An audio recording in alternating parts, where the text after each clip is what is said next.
Yeah, so we talked about the effective penetration and mill thickness of liquid refractory coatings on the performance of the liquid refractory coating in the context of reducing the quantity of burn-in sand.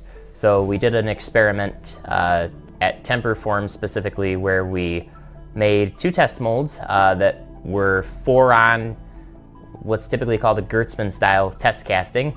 And there were 4 test cores in each impression. And so what we did is we ran a zircon-based and an alumina-based wash at 4 different selected thicknesses.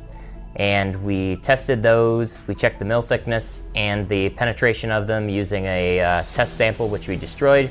And then we evaluated the cavities once we poured liquid metal into them. We poured ASTM HD stainless steel at about 2,800 degrees Fahrenheit.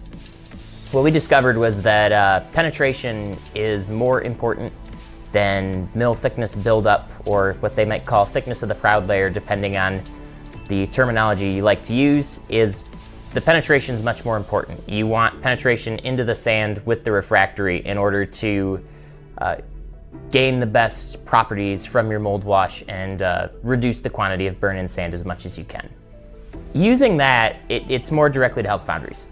So for every foundry that attended the presentation and those who are watching this, it's important for them to know that penetration is a key part of their mold wash performance in their system.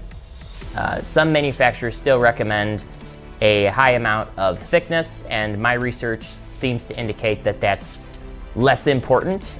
It might still be a good thing, but it's not nearly as important as building up a layer into the sand and penetrating, getting at least 2 to 3 sand grains of penetration from your mold wash. The big thing for Lawton Standard is just that we can alter our wash densities across the platform to fit this research so that we can reduce our grinding times.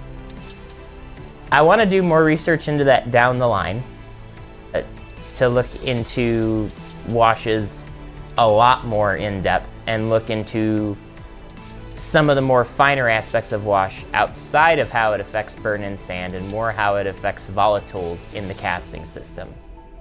And the specific avenue that research is going to take, I really can't speak on yet because it hasn't been finally determined. But we're actually looking at testing alcohol and water-based washes is what I'm proposing right now. Whether or not that's how it actually happens, I don't know. But that's the path I'm headed down now.